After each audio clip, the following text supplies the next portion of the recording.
Hey everyone, welcome to another episode of The Rachel Cruze Show. And today I have Anthony O'Neill with me. Ayo, thanks for being here. Rach, thanks for having me. Number one, I've got to say, how much y'all love our shirts? I mean, come on. Are you watching a fashion blogger right now, or are you watching to learn about your money? I don't know. And I came in, I was like, hey, we look good. We look good. Hey, man. Okay, so besides the style, Ayo, I'm glad you're here. But we're on our Baby Step series. So Okay. we've already gone over Baby Step 1, again, $1,000 emergency fund. Baby Step 2, get out of debt using the debt snowball. Baby Step 3, 3 to 6 months of expenses saved in the bank.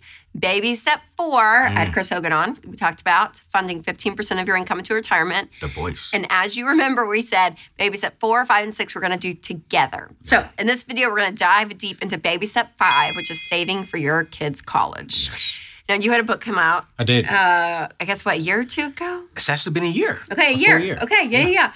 All about going to school debt-free. So this is like part of, you talk a lot about money and life, but helping people see that student loans don't have to be a part of their life is a big part of your message. Huge part of it. You know, when I wrote the book, Debt-Free Degree, it was before then I realized that a lot of young people are getting into debt because they're like, yo, this is the only way I can actually go to school. Like, I have to take on the student loan debt. I have to do this if I want to be successful in life. And here's the truth. You do not have to take on student loan debt.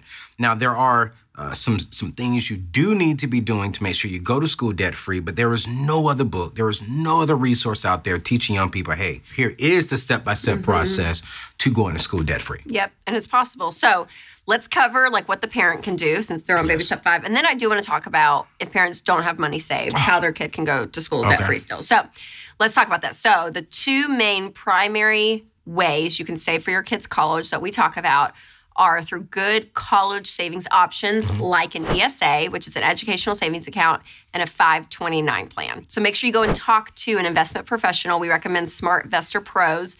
But to go and say, okay, here's how much money I can put in each year and look at the growth and just chart it out and say, okay, I have a 10-year-old. If I invest for 8 more years, how much is that going to be? How much do I need to put in? And so that's just, those are two great options, tax-friendly as well. And if you put like $1,200 a year into that for 18, let's say 18 years, right? Like literally you can get anywhere between $80,000 to $100,000. Now, I teach in-state schools. So literally you can send your child to school, not for free, but without racking up any debt. Yeah, You know, so that's what I really love. Just think about it. $1,200 a year, break that down to $100 a month. That's a cup of coffee a day that you have to sacrifice so that your child, so that your kid can go to school debt-free. I love it. Okay, so let's say someone has a high schooler and they're like, okay, I don't have the time to invest right now. They're going to be going off to school soon. What are a couple of things that they can do? Number one thing is get the book Debt-Free Degree. Yeah, get that. Get that book because it's gonna literally show you how to get through the high school process as quick as possible and as effective as possible. Prime example, you know, your grades are gonna play a huge role because your grades impact your scholarships. And so I'm always teaching scholarships, grants, working, and then also maybe possibly looking at a community college. Okay, so we're gonna show you inside that book, hey, here are the classes you should be taking. Here's what colleges are looking for. Here's what scholarships are looking for. And so if you're in high school, you have to really work every single day. I say at least 1 hour a day looking up grants and scholarships. And they can go to anthonyoneil.com to where I have thousands of scholarships on my website. And then from there, work. There's nothing wrong with a young person working and saving up their funds. I have a young kid right now that I'm mentoring, Rachel. She's been working since she was in the 8th grade, and she's been saving all of her money since then. Wow. And they've been just saving, and her parents have been saving as well. She has close to about $60,000 saved up to go to school. And so, but also at the same time, while she's working hard, practically, she's also working hard with her grades. So more than likely, she's gonna get a full ride, and that's all her money to support. And so work hard. And then 3, just step back and just ask yourself, do I need to go to a 4-year university? Because sometimes you can go to a community college or a trade school. Okay, I want to talk about that because I think the college, I don't know, I feel like people are questioning a lot in life since 2020. Everyone's like, okay, is what I'm doing what I believe true and all of that?